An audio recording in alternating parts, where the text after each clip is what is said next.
In this one we'll be building a very simple blob eater game. As you can see, it's very much like agar.io. You can just go around, pick up these little dots which are randomly generated, and your player will continuously grow.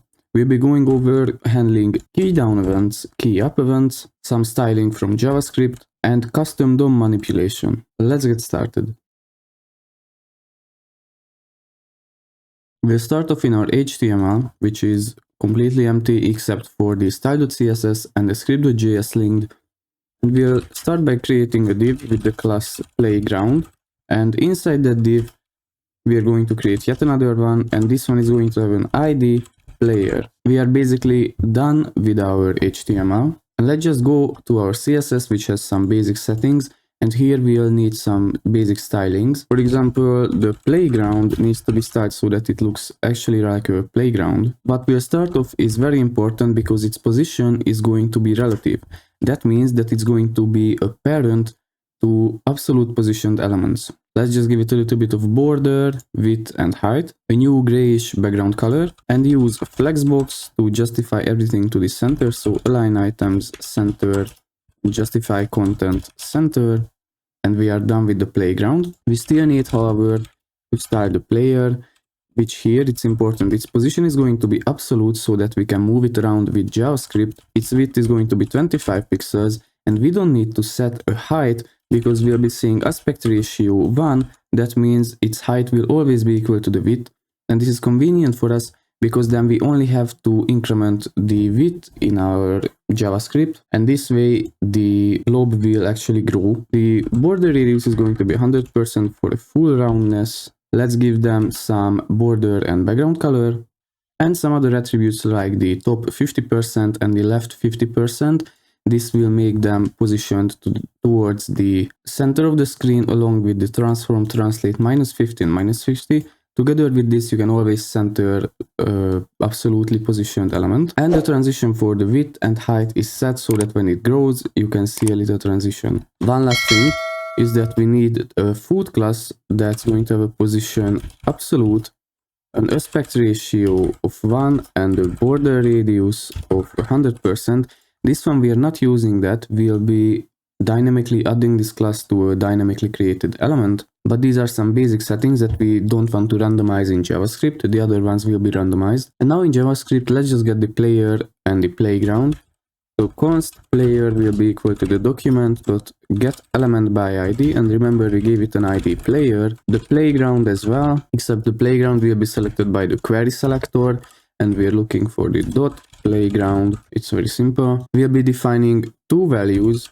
One of them is going to be food amount maximum, which will be 50 in my case. You can get this to be more. This will limit the amount of food that actually spawns at once. And the food amount will be starting at 0, which is the actual tracker that keeps track of how much food is currently spawned. And if it's less than the food maximum, then we'll be spawning more. I'd like a new variable called playground_rect, which is going to be the playground.get bounding client rect, which will basically give you the dimensions of the playground. This is needed because I want to restrict the movement of our character so it doesn't get out of bounds. And now we'll be creating some functions. We'll start off by the basics by creating a function called create food. Let's create a variable here, which will be food, and it will be equal to the document.create element. So we are creating the element, but this won't appear immediately because we are not appending it yet. And inside the code signs, you give what type of element you'd like to create, and this time it's going to be a div, a very simple div. Then we define a random value for the size, which will be equal to 7. So this is the base value. It will at least be 7 plus math.random times 4. This will create a random value between 0 and 1, and if you multiply it by 4, it gets a little bit bigger. The maximum amount will be 4 pixels. And here we'll set the food.style.width to be equal to the size that we've generated plus, and then quotation signs, and then pixels. We'll be doing the same with the height, even though we are not necessarily required to because of the aspect ratio. it's still good practice to set it this way. We'll also be creating a random background color for our element. So to achieve this, you say food.style.background color just like you type it in CSS. And here is an RGB value with a mat.random, and you multiply it by 255, which is the maximum value you can give to an RGB value. And basically you have a random background color. Now we need to randomize their position. So I'll be creating a variable called x, which will be mat.random, and we'll time it by the player ground rect dot width minus the size of the element so it doesn't go out of bounds. And we'll do the same for the y value, except it will be player ground rect dot height, and we'll set the left and top values. So food dot style dot left will be equal to the x plus quotation size pixels, and we'll be doing the same for the top value, which will be the y plus the pixels. And last but not the least, remember we created here this food class. We still need to add it by saying food.classlist.add, and then we're giving it the food class. And it's not enough because this is still not visible, not only because we didn't call the function, but because we still need to append it. So playground.append child, and we're appending the food. All the changes we made were made for the food variable. And now to actually create those, we'll be needing a while loop, because we'll be calling this while loop until the food amount is not equal to the food amount maximum. And until it's not there, we'll be creating a food, and then the food amount will be incremented so that if the food amount maximum is set to 50, initially 50 food will be created. If I save this now, you can see all those dots appear as food. And now we can move on to handling the events of our keyboard so that we can actually move our character. To do that, first of all, we'll be creating a keys object. So it's very important that it's an object and not an array or anything else, because we'll be using some object syntax to handle this. And then we'll be creating an event listener. We are going to add an event listener to the document object because that's global. So add event listener. And then we are looking for the key down event, and then inside it, after you put a comma, it needs a function. So I say function, not an arrow function this time like the usual, but it's still going to work. It will receive the event object, which is a default parameter at every event. Here I'm going to say not key, but keys. The keys, and just like you would index an element in arrays, if you index an object, it's actually going to look for a key, and this key, if it does not exist, then you are going to create it. So if I say event.key, which is a built-in value in the event object, it will create that event.key and it will be set to true. And I will log out the event.key every time we press something. If we open developer tools, go to the console, I zoom in a little more, and I start pressing the events. The problem here is that I miss the N from here, so it's key down, not key down. You can see that if I press the left arrow, it says arrow left, arrow up, arrow right, arrow down. I could also say the VASD and all the other stuff. Event.key listens to what key you've actually pressed, and you can log it out, and they are returned as strings, so you can actually check against them. We'll be copying this event over, and here we'll be listening to the opposite, which is the key up, so that if you release the key, you will be setting that certain key to the false value. And now I'll be creating a function called movePlayer. Inside this, let's declare some variables. The first one is going to, well, I called it step, but you can actually call it speed or whatever you'd like, because this will be the speed at which the orb moves.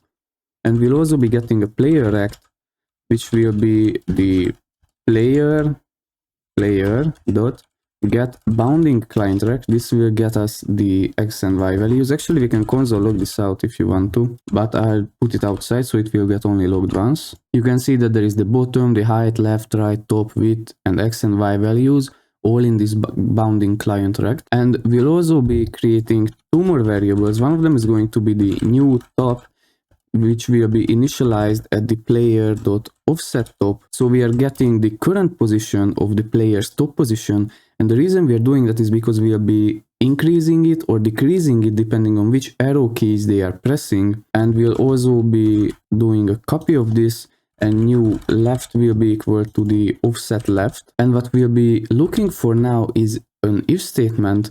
If keys, so this is the keys object, and if you index it, you can look for an actual key of that object. So for example, remember here the event.key created the arrow up event, and here we can reference it.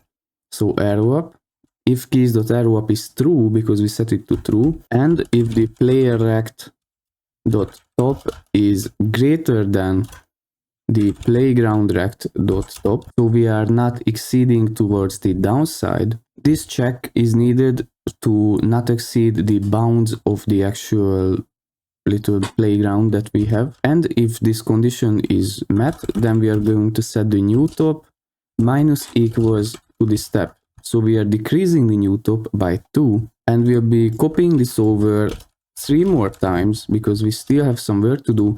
One of them is going to be the opposite, the arrow down.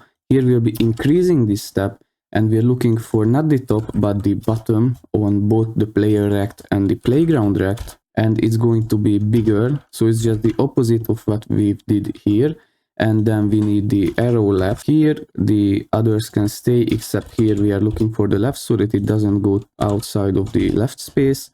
And we are looking for the right as well, which will be the opposite of the left. So we are looking for the right at both rectangles, and the new top will be incremented instead of decreased. And now we can, since the calculations are done, we can actually set the player.style.top to be equal to the new top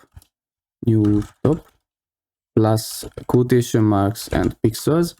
And I can copy this over and actually set the left value as well, so that the movement is actually happening. So new left plus up the pixels. And this is not enough for the movement, because if I did this, let's just try it out, it wouldn't make anything. The reason it doesn't is because we still need to request an animation frame. So I request an animation frame here called move player, but we need to request this animation frame continuously. So I also need to request an animation frame whenever the move player is called, so it's continuous. And if you try it out now, as you can see, I messed it up because you can go left and right. That's because when we are handling the left and the right key presses, we actually need to increment and decrease the new left instead of the new top. But now if you come here, you can actually move things around, and also pay attention whenever you're doing this to change this sign here. So we can move everything just like we did before. And before we go to consuming anything from the board, I still like to create the last function, which will be a function for growing the player. So function grow player, player.style.width will be equal to the player.clientWidth plus 5. This is a variable that you could also extract and change it from other places, plus the pixel. So we'll increment it by 5 pixels every time. And we could also console log it out, but I think we'll be fine. And to actually trigger the collision, we need to come here to the move player. So whenever it's moving, we'll be getting all of the food elements. So document.querySelector all, and we are looking for the .food, because remember we've given a food to all the created elements. .for each, so we are going over all of the elements, which we receive an arrow function, and inside the arrow function, the basic parameter will be the food. So we are referring to the food object when we are going over all of them. And we will first of all get the rect of the food. So food rect will be equal to the get bounding client rect. So food.get bounding client rect. And then we'll be checking an if statement. I will copy this over because it's quite long.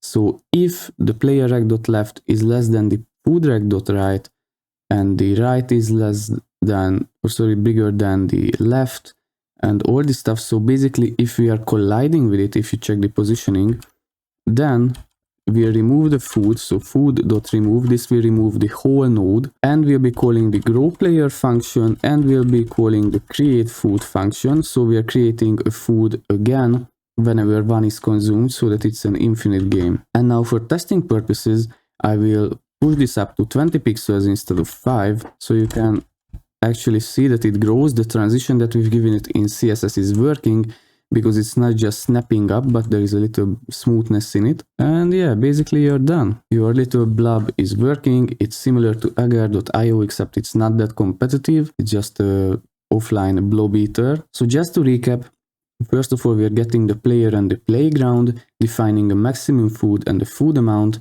and we are getting the positioning of the playground, so the playground rect. Then we have a function for creating food, where we create a new div element, set some random styling to it and some random size, set some random positioning to it, and then add the food class.